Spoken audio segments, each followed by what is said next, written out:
Most people in the United States are planning to get a COVID-19 vaccine, but some may want more information before choosing to get vaccinated.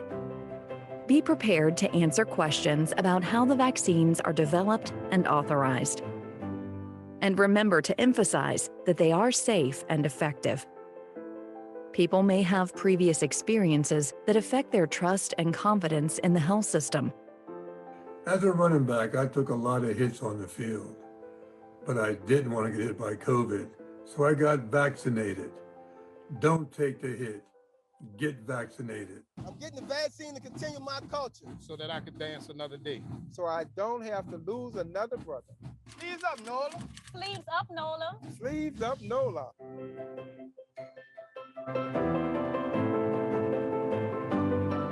By taking time to listen to their concerns and answer their questions, we can help them become confident in their decision to be vaccinated. There are resources to support these efforts. By providing communities, practitioners, and vaccination partners with the information they need to have essential vaccine conversations, we can build a culture of trust in vaccination.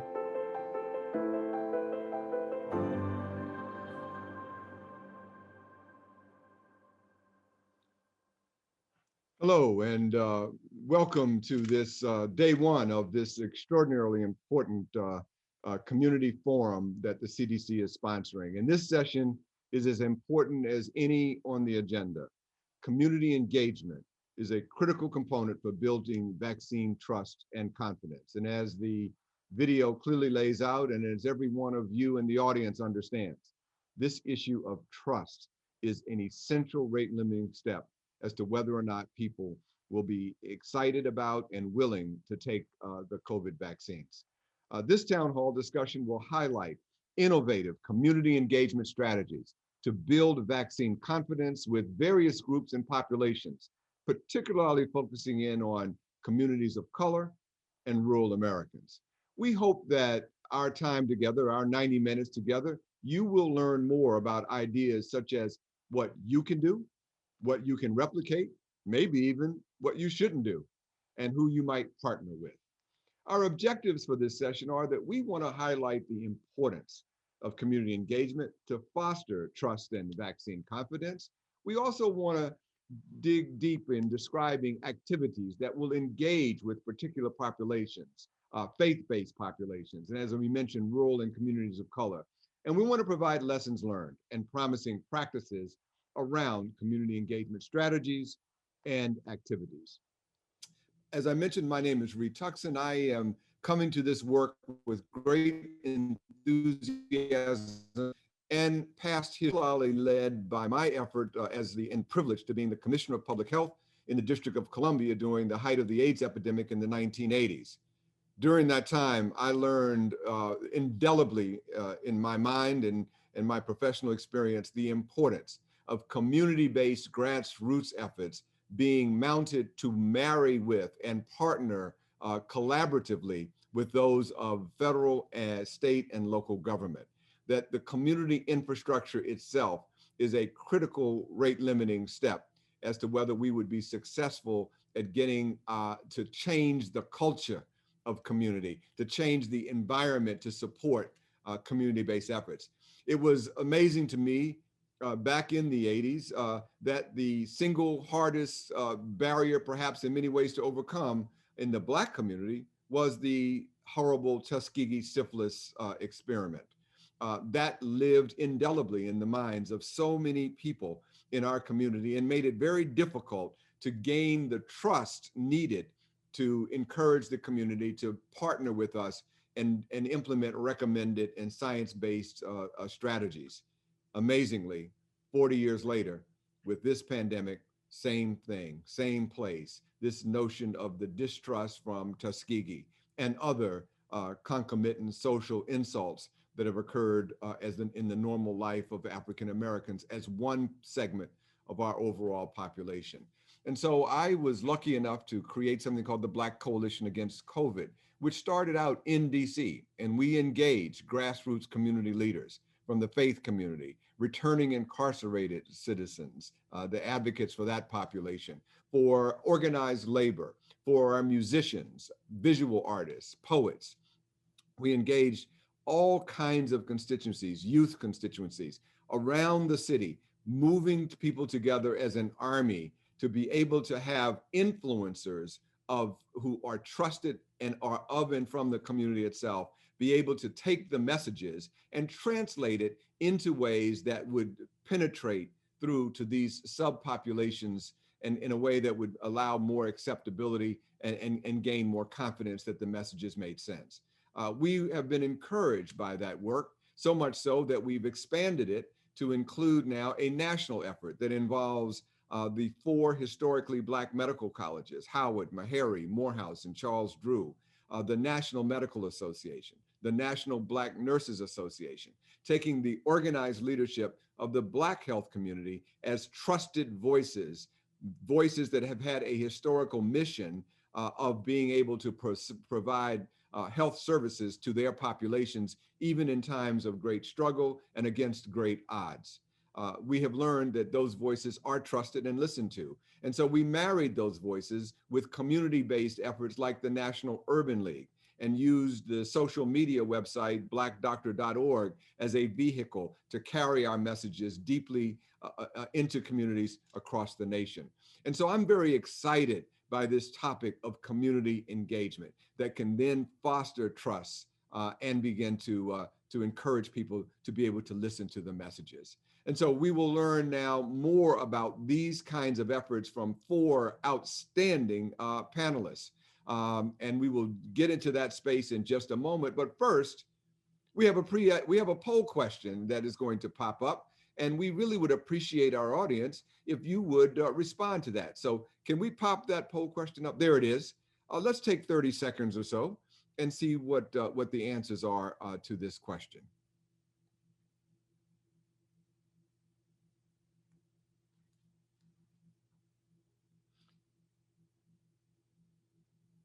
And as the clock starts to tick down, let's see if we aren't starting to accumulate the answers. So we kind of understand who our audience will be. This is an easy one. And let's see what the answers are. So we're talking to an audience that is mainly government people. Thank goodness, we need you. And I want to say, just as a word to the people from the CDC, those CDC partners and other government agencies, many of us who have been working hand in glove with you really do appreciate the collegial and collaborative nature of our CDC colleagues as they are working with community leaders such as these to try to address these issues. And those of you that are from other segments, thank you so much. Well, now, to get to our guests and to get to the conversation, and looking forward to your questions as the program proceeds. Let me begin with Kimberly Heyman. Kimberly, you lead faith-based outreach for the Arkansas Department of Health. Can you talk a bit about the work you are doing with faith-based communities, including the work you're doing to connect pastors and empowering pastors to serve as trusted messengers on this vaccine? Take it away, Kimberly. Yes, and first let me say that it's a pleasure to be here and welcome to all of those who are joining online. To answer the question, we have strong, long-lasting relationships with communities of faith. We constantly work to engage, build, and sustain relationships.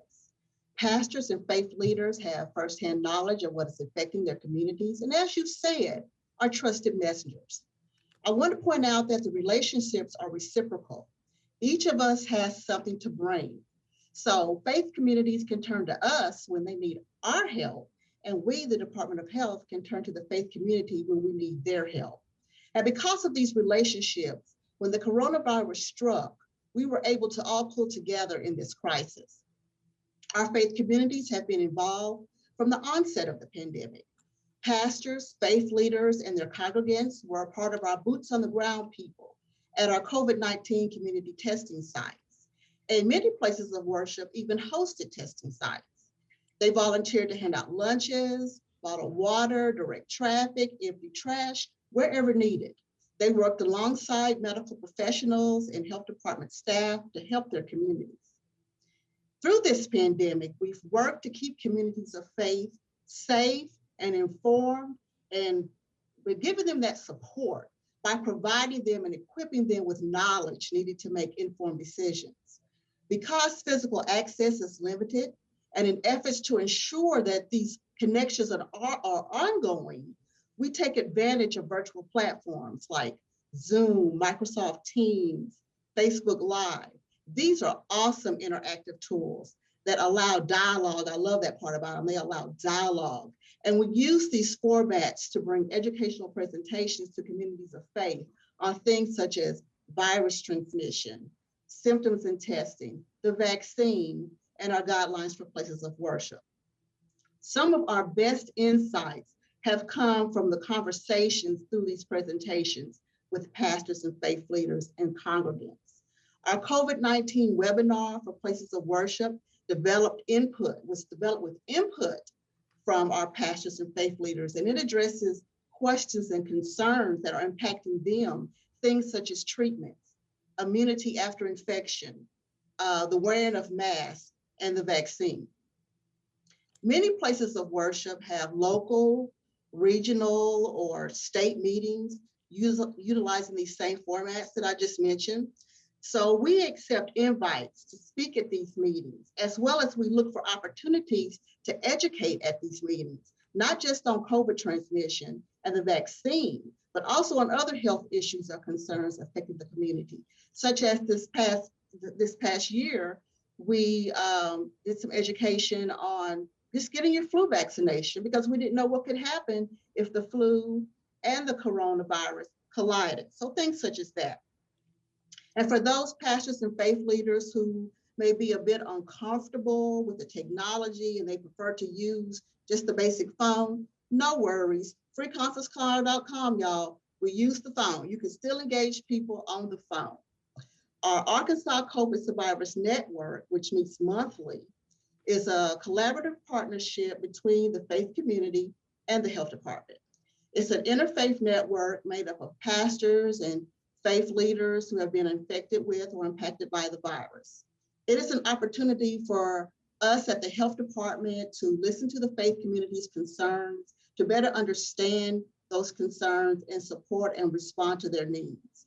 And as I mentioned, we continue to communicate and keep our faith community informed with the most current and credible information. And we do this via our faith-based outreach page, our social media sites, radio public service announcements, and our e-newsletters.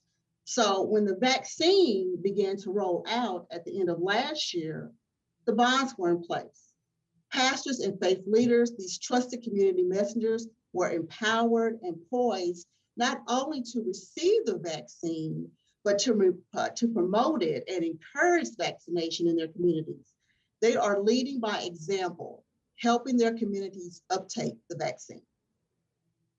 Perfect. Let me ask you one quick question, Kimberly, that comes out a lot as I go around and listen to many pastors around the country. Many are reluctant themselves to endorse the vaccine, but somehow see their role as educating for people to make their own choices. What are you seeing in your state and in your work? Are you asking the pastors to endorse vaccination, or are they serving as conduits for information? A little of both. We're asking and they are receiving, and they're also contacting us on ways that they can help and hold vaccination clinics and get the community out there to get the vaccine. So it's a mixture, but the majority are promoting the vaccine that I've contacted and been in contact with. They're waiting their turn to get it. Excellent. Thank you so much. I'll come back. You're welcome. We'll look at some of these other issues in more detail, but I'm going to turn now to Tony Young. Tony Young, you are the Executive Director of Rural Health Service Providers Network, where your work does focus on rural communities. Can you share with us some of the challenges and the needs that rural communities face? And also give us some of the recommended strategies and activities that can boost vaccine trust and confidence in the rural setting. Yes, first, thank you very much for having me. And Dr. Tuxton, it's been a long time since I was in DC doing HIV work, which is where we first met. So I'm honored to be here with you today. I think one of the things that should be known is that I'm also the founder and executive director of Community Education Group.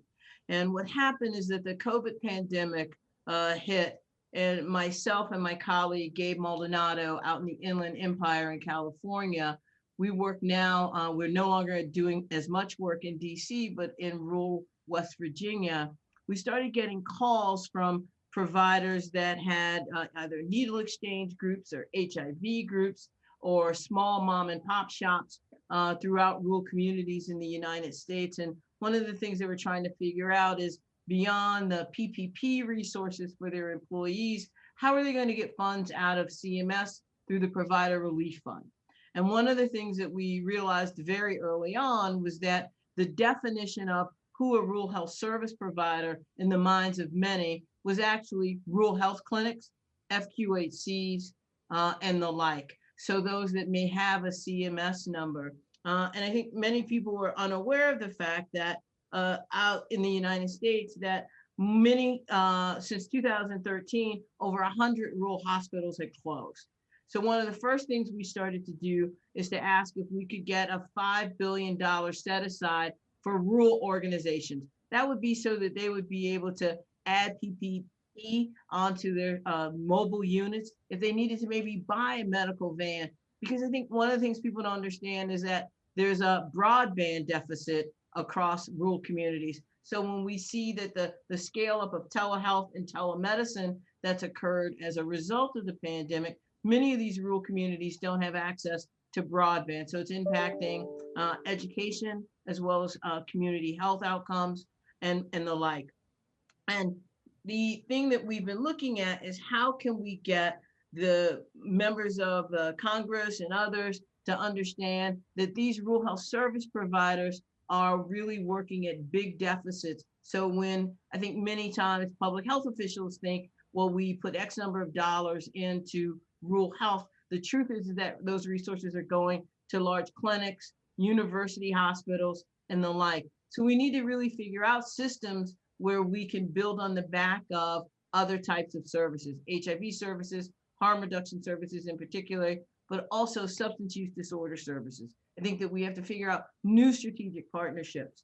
And one of the things that we started also looking at was, how could we be able to effectively access people in rural communities? As we know, I think that many of us, not all of us on this panel, have a history of working in the HIV space.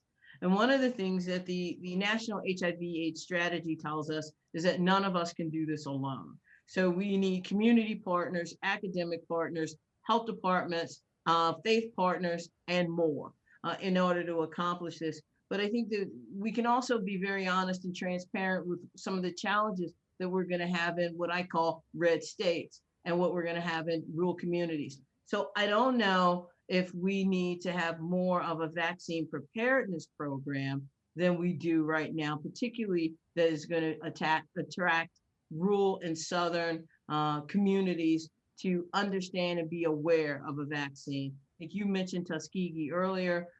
Community education group where I work, a few years ago, we did a study looking at whether or not African Americans were ready for an HIV vaccine and vaccine preparedness. What we learned is that it's usually large systems, not just Tuskegee. I might say to someone, do you have a problem? And they'll say, yes, I won't take a vaccine because of something. They don't really know it was Tuskegee, but they also may know that they have a challenge with larger healthcare systems and larger healthcare infrastructures. So I think we have to prepare a vaccine preparedness plan that really is going to, like I like to say to my team in the office, that isn't necessarily going to attach to the mind, but attach to the heart. What we've got to do, I think, in red states and in southern states, in other communities, is to really get people to understand the role that the vaccine can in fact play in their family, in their neighborhood, in their community, in their state, and then I think in the nation. We also have been really looking at what are the strategies that would be able to actually roll out vaccine effectively in rural communities. We were able to do with the Rural Health Service Provider Network a few weeks ago, a webinar where we had Dr. Clay Marsh from West Virginia. And I was shocked because I said to Dr. Marsh on the call, West Virginia's never been good at anything in public health. How do we get this one right? And he said to me in all transparency is that they decided to not go with the standard plan, but they basically went with what they had, which was more small pharmacies who had relationships with individual community members. And I think when we talk about rural communities, Southern communities, those of us from the South know is who you know. It's not, oh, because the government said do it.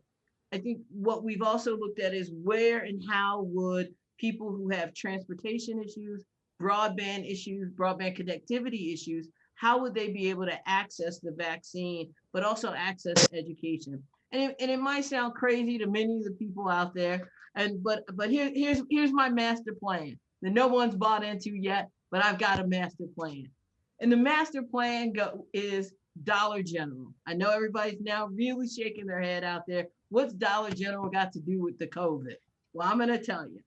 Believe it or not, Dollar General has the largest retail footprint in the United States of America.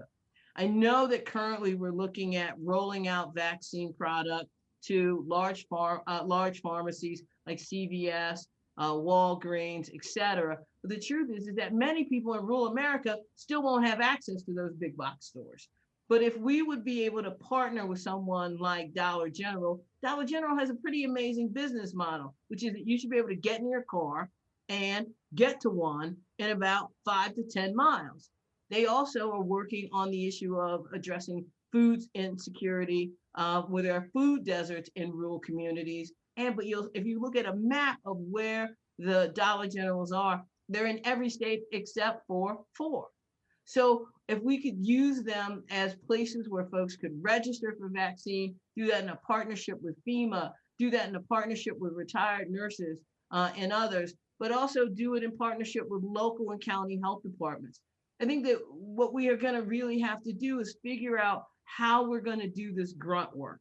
Because if we are going to truly get to herd immunity, we've got to change the hearts and minds of folks who don't believe this is true. And we have to be honest about that. Yes? Let me ask you to. You can do anything, Dr. Tuxton. This is your party. Look here, you said something that was intriguing, and I want to just take one more second to ask you a question before I go to our next panelist.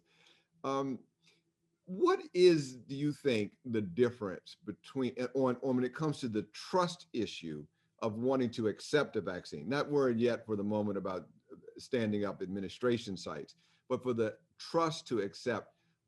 What are the differences between rural America and urban America?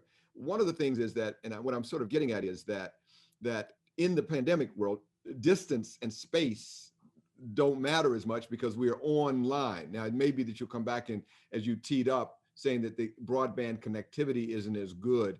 But in terms of what shapes, and if there is a difference, what shapes the difference between an urban populations, I know we're speaking in generalities, and the rural population? I mean, in reality, it's politics, right? It's what at the core, I think people believe politically as well, and that's why I say I don't think it would be advantageous for us to say we're going to attack that, right? Where I won't fix that for you. I'm not likely to change that for you. But what I am likely to change for you is the impact this could have on mama, grandma, mama, and because we have many people in rural communities who are living in multi-generational households, and that's very similar to what we see in urban environments. And I'll close on this, is that we're doing a different webinar just for the state of West Virginia in a week. We've got 20 people registered for it, but we've had over 400 negative comments on our Facebook page, on our Instagram page. It's a hoax, we shouldn't do it. So we really have to understand what the true mindset is. And again, I think we have to attack the heart, not necessarily the mind in this instance. I love that response. That is so helpful. Thank you, Tony. We'll come back in a minute. Gina Fabrero, You, if you didn't know it, lead the Colorado Department of Public Health and Environment's Champions for Vaccine Equity Initiative. And as I understand it, what that does, that Champions for Vaccine Equity Initiative fosters relationships and dialogues with communities most impacted by COVID-19. Can you tell us a little more about that initiative? How did it get started? And just like we just heard from Tony, what are you hearing from the communities? Thank you, Dr. Tuxen, and thank you to the CDC for organizing this event. This is so critically important. And also thank you to my fellow panelists. It's been a pleasure. We really appreciate you having us from Colorado. So as Dr. Tuxen mentioned, I help support the Champions for Vaccine Equity Initiative. And this initiative stemmed from really community input as well as physician interest. Back when we first heard that a COVID vaccine was very soon coming to our state. So this was back in the summer. We were having community engagement conversations around crisis standards of care and around vaccine planning. And straight from community leaders, we were hearing that there was hesitancy in different communities, particularly communities of color, and that CDPHE, the Colorado Department of Public Health and Environment, and Immunization Program really needed to pay some attention to what the hesitancy might be in Colorado and then strategies for how to address it. So one of the first steps we did was we conducted a survey poll statewide, and we oversampled in the African-American community, and then we had a representative sample in the Hispanic community. It was English only because we were moving pretty quickly, but we were hearing a lot of national reports of hesitancy, particularly again among communities of color. And we wanted to understand whether those same beliefs and attitudes existed in Colorado. And to no surprise, those same vaccine hesitancy beliefs existed in Colorado. And so we needed to develop a strategy, kind of boots on the ground, to create, as you said, create dialogue, create a space really for government and healthcare institutions to show up and to listen and to learn and to eventually share information when the vaccines did become available. And so the initiative that we launched kind of has 4 different partners. We have currently we have 10 champions who are physicians and nurses of color. So they not only bring medical expertise, they bring lived experience, as well as many, many connections in their own communities and awareness of what the concerns and barriers are.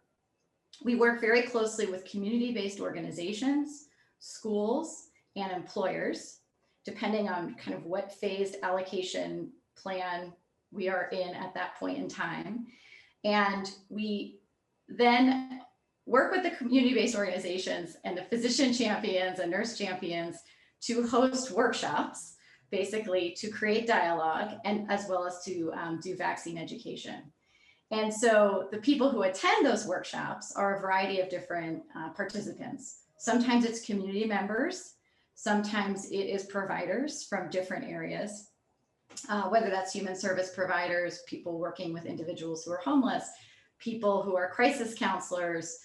We've worked with over 150 promotoras, so people who are community health workers from the mostly immigrant Hispanic communities across Colorado. And we can basically share a lot of this information with them and have these conversations, and then know and hope that that information will spread into communities. So to this point, we have held probably 30 workshops. We've reached over 750 individuals. 150 of them, as I said, are promotoras. 100 of them were crisis counselors who are also available to attend vaccine clinics to help provide support and resources and information to people at clinics who may have questions before they get their vaccines or after. We've worked with, in terms of some of our different partners, as I said, we've worked with community-based organizations across all the different communities in Colorado, whether it's the Denver Indian Health Center, whether it is many of, as I said, our promotora organizations, food justice organizations, our state council on homelessness, our state task force on homelessness. We've worked with our Mile High Medical Society, which is African-American professionals, medical professionals. We've worked with our NAACP chapters, Colorado Black Health Collaboratives. I mean, the list just goes on and on. And now that we're moving into education and frontline essential workers in our vaccine allocation plan, we're starting to do more and more workshops. We did a workshop with the staff of Aurora Public Schools, which is our largest, sorry, maybe second largest public school district, very, very diverse school district. And we actually held an event for their staff, as well as organic dairy, farmers, agricultural workers, manufacturing, et cetera. So our reach has been great. There's been many, many unintended benefits to this work. So as you can imagine, to show up as a CDPHE staff member and a physician or a nurse who comes from a large health system, but in the context of the trust that both the healthcare provider may have with the community as well as with the community-based organization, we're really able to cultivate a safe space where we can acknowledge the harm and exploitation and oppression that has occurred over centuries with these different communities. We can really listen to the fear, and we can hold that space for people. And we're doing all of this virtually right now because of obviously the risk of COVID. And so there's benefits and challenges to that approach, but we've gotten overwhelmingly positive feedback because of this kind of nature of the relationships where we're all showing up together. I've worked pretty much every Friday night for the last 2 or 3 months, evenings, weekends, because that's when people are available. And I would say that's not a traditional approach for state government to be in.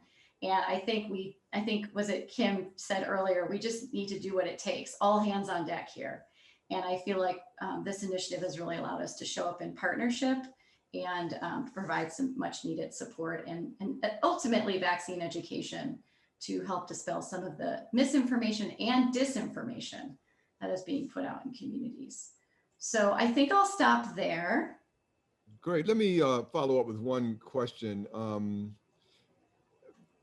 When we talk to a number of health workers in the system, many of them themselves have vaccine hesitancy. And so you've got a model where you've got an army of community-based workers, grassroots folks who have been doing this work for long periods of time. Did you have any challenge getting them to accept the vaccine as you were trying to get them to talk to others to accept the vaccine?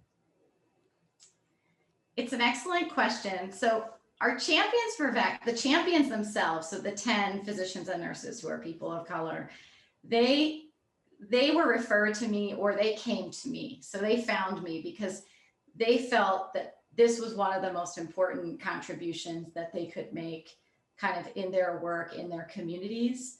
And so they were very motivated. They absolutely, some of them expressed to me their own hesitancy and really diving into the research and the science more than they may have otherwise. I had one physician practicing 30 years in the African-American community here in Colorado, and she said, I have never known this much about a vaccine. She practices internal medicine my entire career, but for this vaccine, this is so important. I want to do this. And she expressed her hesitancy. She expresses it on calls with community members and says, for the very reasons we're here talking about today. But after she understood the science and, she said she also said a prayer when she went to get it. And she came back after her second shot and she's doing fine and she's grateful and she continues to do this work. So I think we have to be really transparent and honest and acknowledge where we all are as individuals. And the other thing this leads me to conclude with is our goal is not to convince people to take the vaccine. I can't ask champions who come from communities who truly understand the fears and concerns to go out and promote this on behalf of the health department. I think our stance is we want to give people accurate and credible information from a trusted source and empower people to make the best decision for themselves and their families. And so we kind of come as community-based organizations and champions in the health department together in the spirit of that goal. So very helpful clarity. We'll come back to that, I am sure. And now we turn though to Wendy Velos, who is Director of the Office of Policy and Planning in the Harris County Public Health Department down there in Texas. And I am sure that you are going through some particular challenges right now, but please tell us about the work that Harris County is doing to engage with communities of color, including Hispanic and Latinx populations, to address vaccine confidence. Also, in that regard, you might also share some of the activities that you've undertaken and some of the lessons that you've learned. Sure. Thank you, Dr. Texan. So if you don't know, Harris County is located around the city of Houston. We're the third most populous county within the United States with approximately 4.7 million residents. So lots of people. A quarter of that population is foreign born, and about 43% of them identify as Hispanic. So when we're talking about outreach to our Hispanic population, it is a significant amount of our community members. Most recently, you might have heard of the impact of our water and power situation, which Dr. Texan just mentioned earlier. This is just another example of the resilience that Harris County residents continually demonstrate year after year, disaster after disaster. And our health disparities and health inequities layer on top of those experiences. Harris County Public Health was fortunate to be invited by NACCHO, or the National Association of County and City Health Officials, to become one of 6 health departments to support equitable and informed COVID-19 vaccine decision-making through a partnership with Robert Wood Johnson Foundation and the Institute for Vaccine Safety at Johns Hopkins University. Each community is engaging about 25 residents from the African American, Native American, or Latinx populations. And these 3 engagements take place between December 2020 and March 2021. Community members are invited to participate in 3 carefully moderated conversations where they're asked polling questions and open-ended questions that are designed to help them share their current perspectives on the COVID-19 vaccine. Participants and the facilitator are paid directly through Johns Hopkins. Thank you to Johns Hopkins, which helps us eliminate any barriers in compensating them for their time and their opinions. I wanted to share just a couple of brief findings from our different engagements across the nation, as well as the one specifically here in Harris County. And 2 things come to mind when I want to share key findings with you. First of all is safety. Safety is a core tenet of one's well-being. And it's no surprise that this issue emerged in conversations as the most important issue. Participants specifically want to know what are the documented adverse reactions and what are the short and long-term side effects. The second thing is what I'll call the wait and learn population. We heard a little bit about it earlier today. This is the group of people who haven't yet decided if they want to be vaccinated. They may be sharing their opinions with others. They may be influenced by opinions. They're interested in understanding the risks and benefits, and what they learn between now and when the vaccine is offered to them is ultimately what they'll end up with as their opinion. The next important thing I wanted to talk about was the Latinx population, which we've engaged here in Harris County. The experience of Latinos or Latinx people is one that varies. We know that there are many cultural nuances within the Latino population, and that families span multiple generations, sometimes in the same household, and sometimes across communities, states, or even countries. So we know for that reason, our outreach to Latino populations must vary in the same way that their experience varies.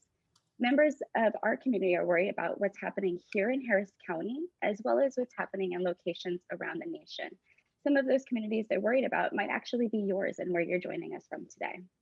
They want to know how and when the vaccine will be made available to themselves and the people they care the most about. Latinx residents expressed a strong sense of community, and they feel their perspectives on why they should be vaccinated are tied to their duty to community and family. We found that residents prefer outreach through traditional media, printed materials, and by leveraging communication modalities that don't require cellular phone service. That might include radio, television, or even groups on places like Facebook or WhatsApp that are online but don't always require cellular service to access. Participants also emphasized the need for Spanish language resources and outreach. This was very important to make sure that people have access to information that will help them make their decision on to be vaccinated or not. To build confidence in the vaccine, residents expect transparency. They expect to know about the side effects and health risks, the availability of vaccine supply, and any important tools or information that will help them make their decision. And perhaps most importantly, we need to recognize that there is no cost and no requirement to prove citizenship in order to access the vaccine. That means that people will not see a barrier in terms of cost or if they're worried about their immigration status. So those are the main findings I wanted to share right now, and I'll go into detail further in some of the question and answer periods. Let me just ask you, and you're the first person from Harris County Health Department I've had a chance to ask, and this may be if you can't respond, it's okay, we understand, but many of us around the country have been concerned about the effort that was expended to put vaccine into minority communities that was then trumped by the political process. One of the things that Tony mentioned again is politics can be very important in some of these states. How can you sort of give us, if you can, a little snapshot on what happened, but more importantly, what was the outcome of that, and did it cause a chilling effect on vaccine acceptance by your population? Yeah, and I think you're recognizing an issue with the Dallas Health Department where they had decided to vaccinate primarily in certain zip codes. That isn't actually our strategy with our equitable vaccine strategy. We've kind of diversified how we're looking at outreach and how we're reaching out to particular populations with messaging. And I think the most important thing we mentioned earlier is actually that people are very confused across the federal, state, and local level. One of the things that you'll see is those kinds of issues are being caused by the lack of a consistent message across all the different forms of government. And so when you have issues like that, you can't really tease apart what the community should be focusing on or what you want their focus to be. So I think the important thing is actually for us to get aligned across the state and local and federal messaging. And some panels like this and more conversations like this, where you have those perspectives represented, are really what's needed to move that agenda forward. Great. Well, let me ask each of you a question about the slope of the curve. We've been at this a while now. There have been a gazillion town halls, and there have been a gazillion community meetings, and it's in the news all the time. Are you seeing, and I'll start with Gina and then go to Kimberly and then back to Wendy and then with Tony. In your work, whether you have actual polling data or whether it's anecdotal, just your sense of what's going on, is the curve moving towards much wider vaccine acceptance? And the issue now is, how do you solve the problem of administration, convenient access? Or are we still bogged down in having the predominant conversation, trying to overcome a predominant distrust and unwillingness to be vaccinated? So let's start with Kimberly, then Wendy, then Tony. We'll go that order. Okay, thank you. I think it is moving toward acceptance. But I can only talk about, because I solely work with communities of faith. That's what I do. And so in speaking in regards to that population, it is moving toward acceptance, because as I spoke on earlier, we have those, I call those pastor and faith leader champions who are out there educating along with us and promoting the vaccine. And then I think you asked something about the supply. Did you say something about the supply? Oh, that was what I was just sort of checking in with the Texas experience. But please, if you want to make a point about the relationship between the supply and acceptance, go right ahead. Okay, so what I'm hearing from the faith community, especially in the rural parts of the state, is that when the vaccine first began to, when it was rolled out, there was a limited supply. Of course, that happened across the country, and so some of the communities were getting somewhat frustrated because they were having to call and schedule and have their name placed on a list and kind of wait for their appointments. But that's better now. And so it's, as far as I believe our state is concerned, we in that particular community, we're moving on the positive side. I mean, it's going like we think it should, as far as getting people vaccinated and getting that information and things out like that. The reason that I'm asking, and I'm going to go to Gina and then Wendy and then Tony, but the reason that I'm asking is in some ways related to where you just ended up, because I am fearful that as the people making decisions around vaccine access at the local level, if they keep believing that there is such great vaccine hesitancy on some of these populations, they're not going to make it as making the supply as available. And just like we're seeing redistricting happening all around the country with new legislation, I'm so worried that that same mean-spiritedness could prevail in redistricting these vulnerable communities out of access to the vaccine in favor of more privileged communities. But Gina, what are you seeing in your work? And don't forget to take yourself off mute. What are you seeing in terms of the slope of the curve? Thank you, Dr. Tuxen, for clarifying what some of your concerns or questions were, because that really helps reframe the question a bit. So we actually have a very strong commitment in Colorado to equity as it relates to access to the vaccines. And the Champions initiative has been really beneficial because both the champions themselves are hearing about barriers to access and concerns, as well as we go and listen to community members in different communities across the state. And so I sit on the state vaccine task force and am able to feed those concerns, along with our Office of Health Equity, who does this work as well, back into the state implementation and elevate those concerns so that we have systematically removed barriers to access from the time we started planning in September of last year for the COVID vaccines. And we're actually monitoring equity data on the vaccines. It's publicly available on our websites. And we do currently see inequities when looking at the proportion of our population who comprise Colorado state population against who was vaccinated. And we are seeing some lags in terms of Hispanic, African American. And I think the questions we are exploring right now in Colorado is, are those discrepancies and inequities resulting from the way our allocation plan was designed in terms of really focusing on healthcare first, and then now we're in education, and we also have a big difference in women and men who are getting vaccinated, but those sectors are overrepresented in Colorado by Caucasian women. So, but what I would like to continue to explore further, and we're working through how to do this, is once people are offered the vaccine, who's refusing it, right? So is the hesitancy playing out? Because we have these supply and demand issues where right now we have equity clinics we're holding statewide that are really focusing in on communities of color, low income communities, rural communities, et cetera. And those fill up instantaneously. I mean, they fill up straight away, right away.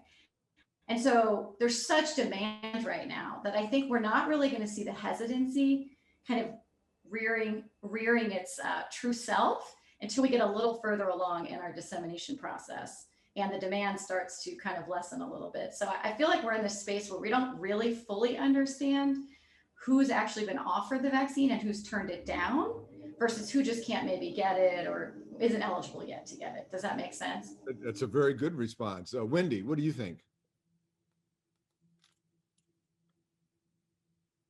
Don't forget to, there you go. Unmute myself, thank you.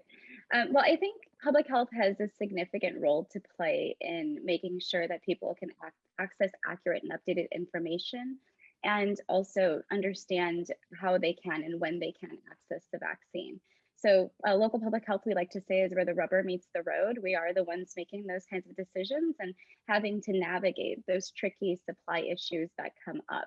What I can say about that is, I mentioned before, we have an equitable vaccination strategy, which we put together several months ago, just trying to better understand what techniques and what strategies we can deploy to make sure that we are reaching different populations in different ways. We use often the Social Vulnerability Index, which a lot of people are probably familiar with through CDC's work. And that also helps us place our vaccination sites so that we know we are reaching the most vulnerable populations. And that's our best guess at how to place some of our sites. So we don't often know. Yeah, one second. When we don't often know how many people have had the vaccine in that area, we're trying to look at risk. Good, no. So again, looking at, what are you seeing, or can you have visibility now on the slope of the acceptance and the enthusiasm? Are you in the same place today that you were 2 months ago with some of the critical population saying no, or are you seeing that curve move towards yes? We're hoping it's moving towards yes, and I'll tell you why. Between December and now, we've actually seen an increase in the number of our residents participating in these conversations, who expressed that they are more confident that they will accept the vaccine when it's available to them. This last round, 80% of our participants reported they feel more confident and more comfortable now because millions of people have already received the vaccine. And so we're hoping that will continue and that will be the trend. Great, thank you. And I do appreciate the first part of your answer in the sense of making sure that as that curve moves, that you are tracking supply to those. Because the one thing that would be horrible is to have the curve move towards acceptance and then frustrate people right when they're ready to make the point of care decision making. Tony Young, what do you think about the slope of the curve? Which way is it moving, or is it? I don't think it's moving in rural and red America very much at all. I think that what we see and what we saw is that COVID was kind of perceived to be this kind of almost elitist disease before, right? It was people in big cities. It wasn't middle America. Rural America didn't really see it. But now what we know is that some of the highest prevalence rates are in the Midwest. I have notes, Midwest, Great Plains, and Mountain West regions. Also highest prevalence found in farming and manufacturing industries in rural areas. I think that we're looking and seeing an average of about 3 people per day of dying in rural communities. But, I think that one of the bigger things is that, again, we don't necessarily have a campaign that shows people who look like the people that we want to roll up their sleeve.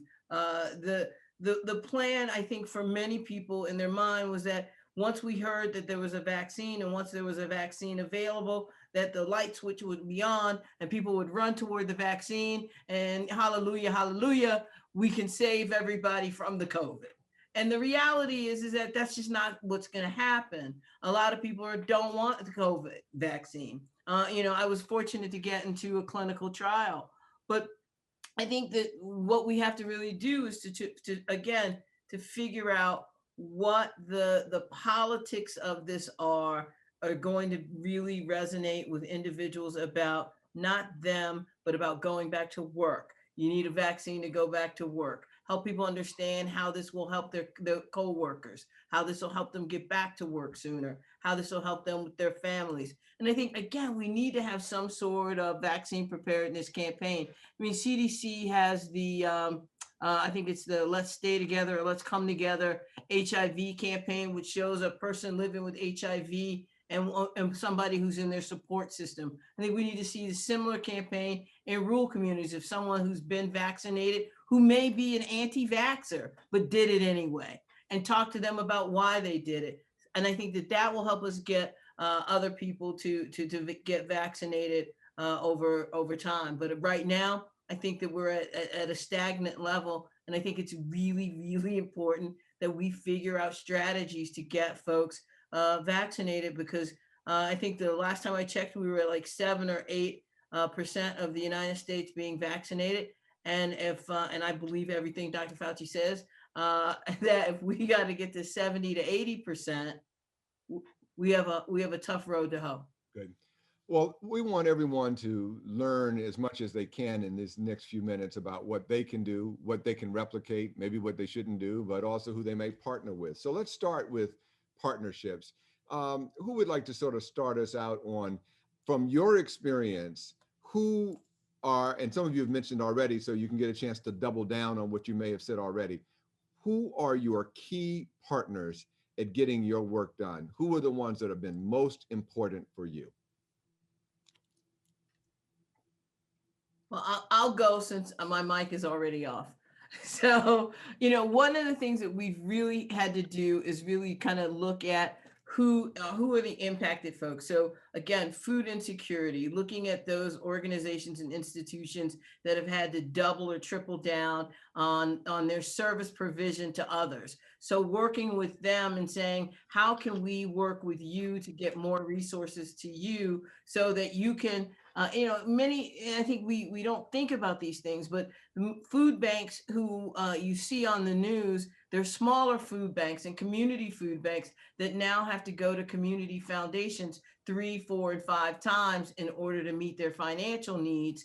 to meet families' needs. Many of the food and nutrition programs that were serving kids one lunch a day now have to provide food for the entire family. We are also working more with harm reduction organizations of getting them to do distribution of masks and PPE and that sort of thing. So I think, and with our HIV partners, many don't know, we have a HIV outbreak in West Virginia. How can we use that as an opportunity to, again, engage people in public health in a new way? I think that we have to be very strategic about engaging people in public health in a new way to ensure the outcome that we want, which is the elimination of COVID and very soon. Others? Key partners. I'll go next. So I think in Colorado, we're really focusing on communities who are marginalized or disenfranchised. And so communities of color are certainly a focus for us, as well as people living with disabilities, people experiencing homelessness, people who are members of the GLBTQ++ community, et cetera. And so I think what's important is that we work with community-based organizations who are serving those communities who we're trying to reach. And they're really, for a CDPHE, for a state health department, their trust and credibility in the community is priceless. It's truly like a treasure that, by respecting our partners and communicating and being responsive and transparent and authentic, we can cultivate those ongoing partnerships with those community-based organizations. And I think that's kind of how we've approached it. Now, as we kind of have our phased allocation plan for the vaccine and we're getting more into frontline workers, obviously employers, Tony had mentioned manufacturing, agricultural importance in rural communities. We're certainly reaching out to those folks, education sector, childcare workers, working with our state child care consultant organization and doing work with them. So in part, it's who we want to reach and focus on, and in part, it's who makes sense in terms of where we are in our vaccine dissemination planning. But it really seems like both of you are sort of getting at, though, it's partnering with people who are intimately involved with the community itself, down to the level of who's passing out food, who's providing essential services. Kimberly, I see you nodding your head. Is that your experience as well? It is. And to piggyback off of that, community organizations and places like colleges and universities, the hospitals, the medical centers, and those is going back to the faith community, those places that have those big state, local, and regional organizations that oversee different places of faith. Those are excellent partners because it goes from the top down, it trickles down into the community. So yeah. Good. That's exactly right. Dr. Tuxen, may I add one thing? I think, and Wendy, certainly you can weigh in on this as well, but our local public health agencies across Colorado, they're very intimately involved with community-based organizations, and much of their work centers on that partnership. And there's kind of different champion ambassador models seeded throughout the state through our local partners. But, for the state health department, we haven't, I feel like, maybe spent as much time connecting directly with more grassroots organizations because we do depend and work in partnership with our local public health agencies a lot.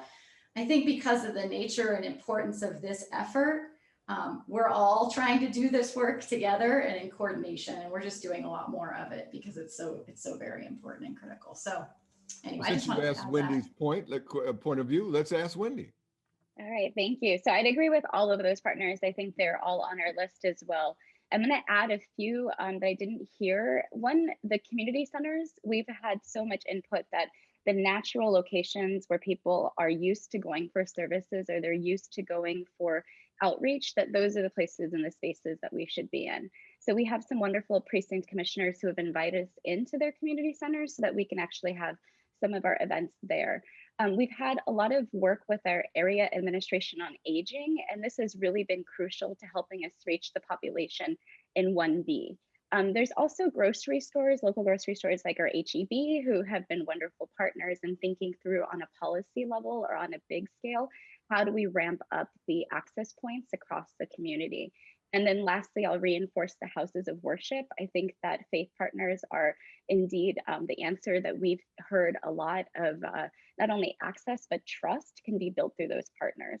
And then I think the last one that I'll say really quickly is that we have a lot of residents who have been accessing services through different ways through our medical centers and our clinics. And so our FQHCs have been, and the FQHC lookalikes have been a population we've been trying to reach their people who normally get services there, but also expanding their capacity so they can also reach more community residents through those access points. I wonder how you all feel. One of the challenges that I'm trying to work through is how to get to the 18 to 40-year-old crowd, getting ready for when the supply will trickle down to that very big population. And we're seeing some significant data that is telling us that vaccine acceptance striates or stratifies out by age, not only about racial issues, but age. Older people much more willing than younger people, particularly in communities of color.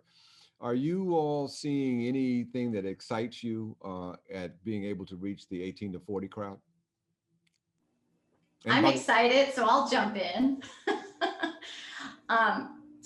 We actually just went under contract, a very large contract for kind of phase 2 of our communications and media campaign.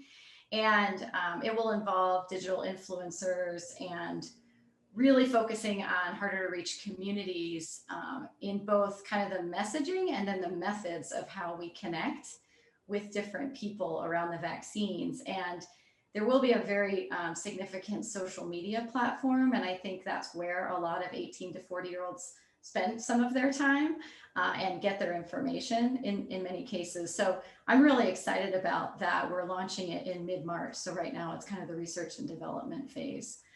But I think it's much needed and we're really excited about moving forward on it.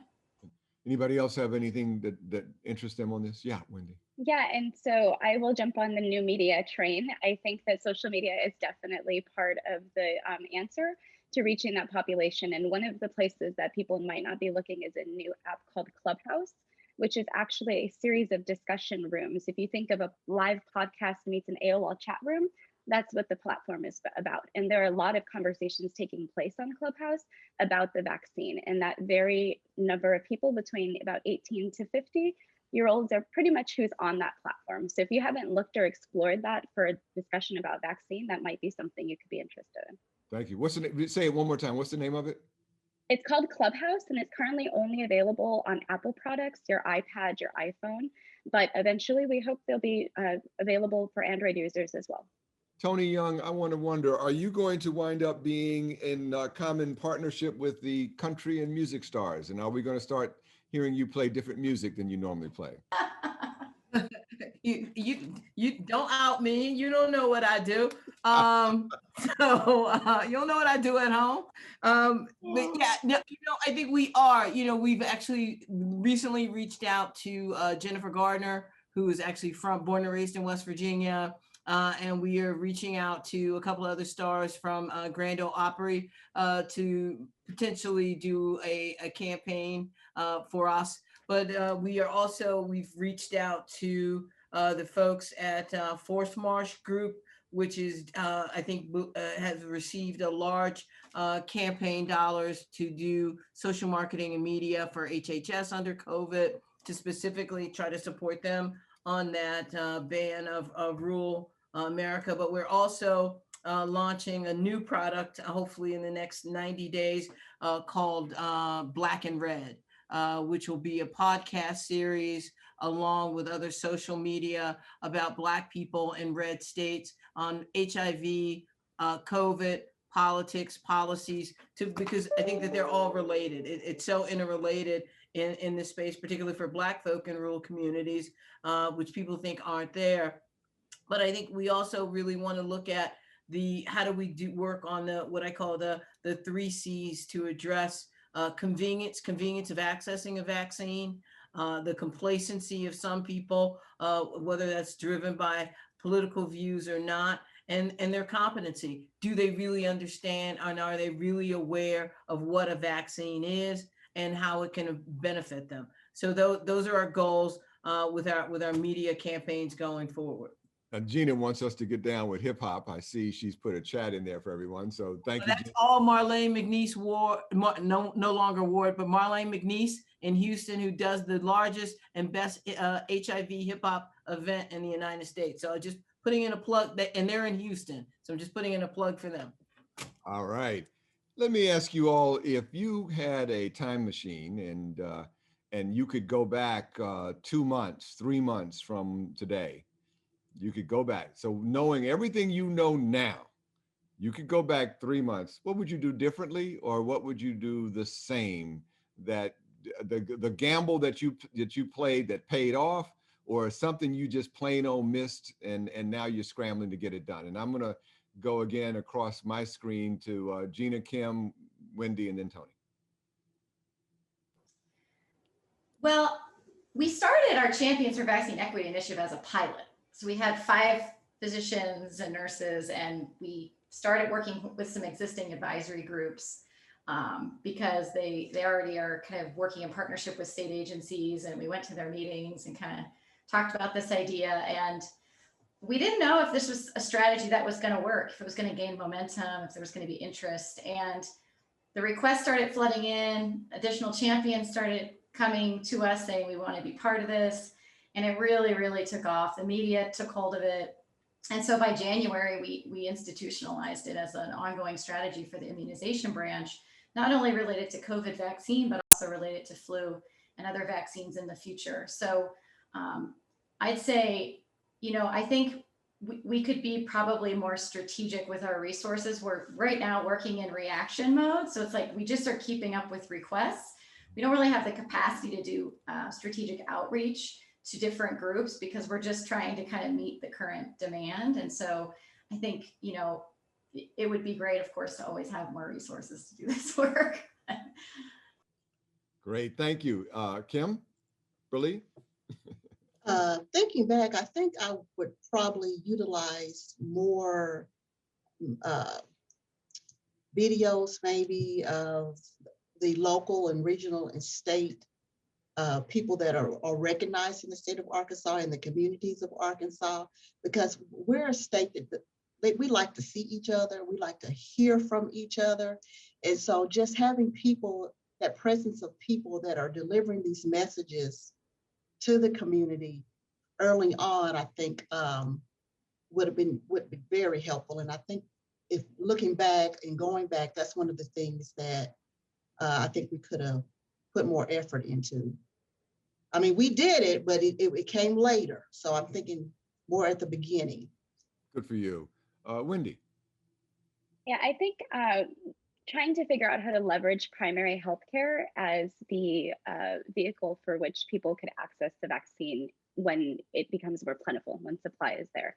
I think that we have not yet figured out how to leverage private providers and your normal, primary care provider that you would go to for not only the flu vaccine, but any other vaccine that you would take throughout the year. And so that's something that I hope we will be able to quickly figure out, because I think once the supply increases and we are no longer the provider for everyone or the safety net provider, we will have to have a more stable solution for how to reach all of the different populations. Great. Tony?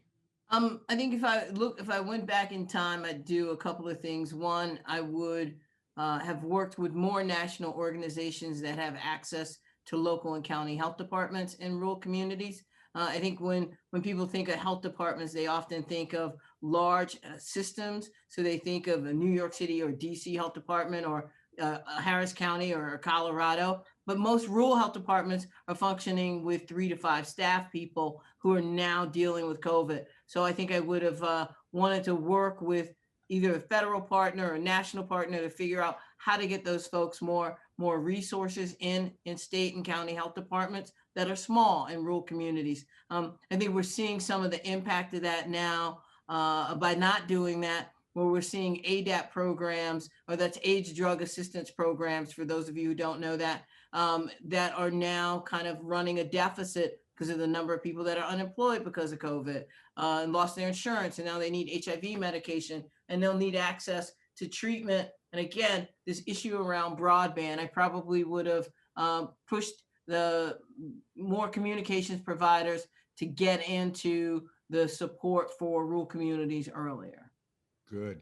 I know for my work, I feel that I wish I had done better at getting into the social media world. I don't, I think because of my age, I'm just not a social media person as much. And quite frankly, I just don't know how people have the time I can barely answer my emails, much less everything else. But I missed that boat, and I'm having to scramble now in my work to really mount a really significant integrated rapid response social media. I mean, rapid response, addressing these crazy misconceptions and these rumors instantly on the platforms that the people that I'm trying to reach use. I think that's very important. And I think the other thing is I think that I'm still far behind where I want to be on getting to the 18 to 40-year-olds. That work is so hard, and it really needs a long runway in that regard. So I guess I'll ask you one other provocative question. I think you may have answered it in your last response, but I want to use the word innovation, and I want to think outside the box. So there's all these CDC people and others on the line today, people who may have resources, people who may be able to make things happen. This is a tough question, and I'm challenging you, I know. It may not even be fair, but I'm not a fair person. If you could call in whatever resources you wanted to be able to do something exciting, something really good, and it wasn't about money as a rate limiting step, you could reach out to whoever you wanted to reach out to and grab. What would you dream, if you could dream your dream, to make this all work better? I mean, after all, we're almost at, 500,000 people dying. So why not have every resource available to us to do something about it? Whoever wants to take it first, what would you dream for? I'll hop in first. Sorry, Tony, I saw you getting off your mic too fast. So I think for me, it's about getting to the idea that people don't all live in the same place. So me, who wants to vaccinate my family in Los Angeles, had a very, very difficult time trying to figure out how to do that. And if there's a way to help family members who are more tech savvy or do have access to the internet to be able to better understand when vaccine is available in other places and how to access that for their family members who may not be able to make an appointment on their own. I think if we could solve that problem, it's a situational problem because every place has a different way to register for vaccine and every place has its own supply. But if there's a way to get around that so that we can encourage more people to just make the appointments when they're available, that would be very helpful. Tony. I've got a plan. So if it was just, okay, I could pick up the phone and I could say, hey, Dr. Walensky, got a plan for you. I'm gonna fix the COVID in rural America. I got it.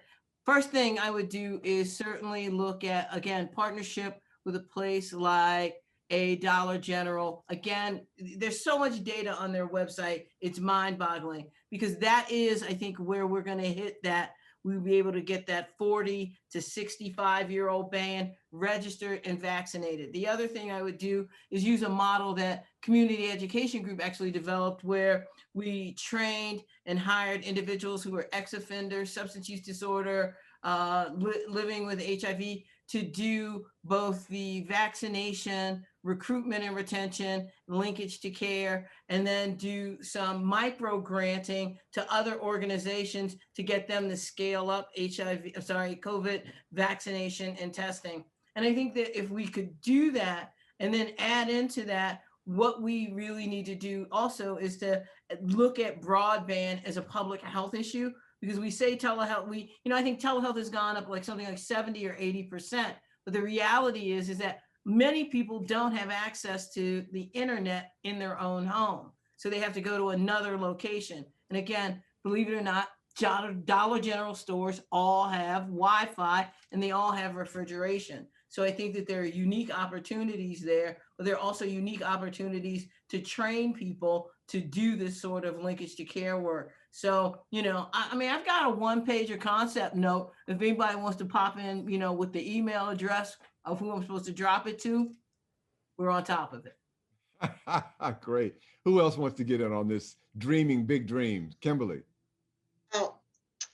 I have pastors and faith leaders call me from across the state all the time, and they're asking me, who can we call? Who can I call so that I can open up my place of worship as a vaccine site? So if money was no option, I would like for every place of worship to be assigned a vaccine distribution site in a community organization where those three could work together within their communities to distribute the vaccine. And that's a lot of places of worship. We have a lot in our state. So, but if money was no option, that's what I would want to do. I like that and a lot. So they wouldn't have to search for it. It would be there for them. I will say that I have been pleased by conversations I've had with the leadership team at CDC, with Dr. Messonnier, Dr. Amanda Cohn, and several others of that team, Janet Cleveland. There's a whole team of people there who have been very receptive to these kinds of conversations. And I do believe that, in fact, I know for a fact that not only does the CDC care about this, but also the Biden and Harris administration. And I do know from reports that we've been getting from collaborations with the White House level that President Biden, I think, very much, embraces this kind of idea. It's the execution that I think is obviously important, but I think they get it, which is very different than what we had in the past. These folks get it. Now the question is how to operationalize it and execute it. And that's where the work really comes. And that's why I'm kind of glad that we have the professionals like you on the line, and the professionals who are in this, who are attending this virtual session. I think this is really important. Well, as we start to close out, I want to give each of you 1 minute to say the one thing that you said that you want everybody to remember, other than the dollar store, because that one we've got, or to say the one thing that you didn't say that you'll be kicking yourself for the rest of the day because, oh my God, I can't believe I didn't say it. So I'm gonna start with Tony and go the other way and do Tony, Wendy, Kimberly, and then Gina. So Tony, what's the one thing? The one thing is that I think it's very, very important for every American to remember that I believe that our government at the federal, state, and local and county levels are working hard to end this epidemic. And in that case, I don't think that it's a difference that I see in red states or blue states. And that these are people. These are people at these health departments. These are people in the federal government. So I think that sometimes we think, oh, they don't care. They do. And I know many of them, and I know that their hearts are in this, and I know their hearts are at the ending of this pandemic for all of us, no matter what your political beliefs, but they want a safe America.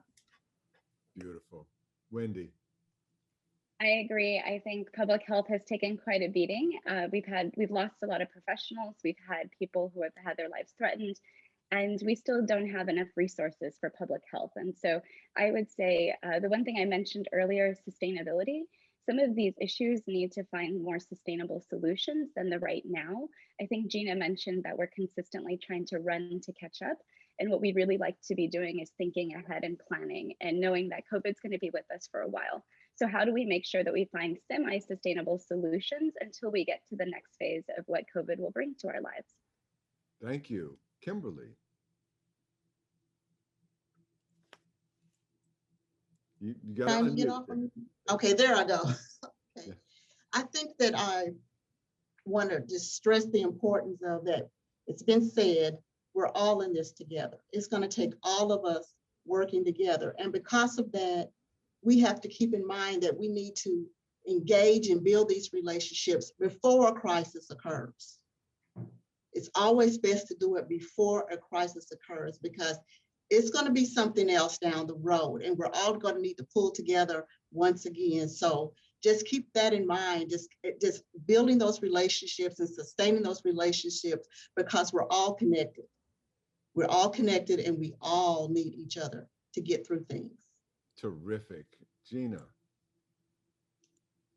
I would like people to consider how important it is, particularly for state and local public health and healthcare, and really all of us, to Kim's point, to listen to one another and acknowledge where people are on the continuum of vaccines, hesitancy, and other issues related to COVID, and acknowledge why there's reasons for mistrust and show up in that space. And I think that lends itself towards building those relationships and gaining trust, and meeting people where they are, both with vaccine education, community engagement, as well as with administration and dissemination of the vaccines themselves. So show up and listen. I love it. Well, one of the things that as I sort of think in my mind, what I've gotten from you all on this last set of points is, number one, I am very impressed by the number of you who have referenced the previous HIV work. And so it is just amazing to me that a lot of you are pivoting off of foundations and infrastructures that began back in those days. I think that is very important. I also realize, and it makes me, quite frankly, furious emotionally, that if one of the major rate limiting steps for the HIV fight was distrust, how the hell could it be 40 years later, we still have Tuskegee on the table?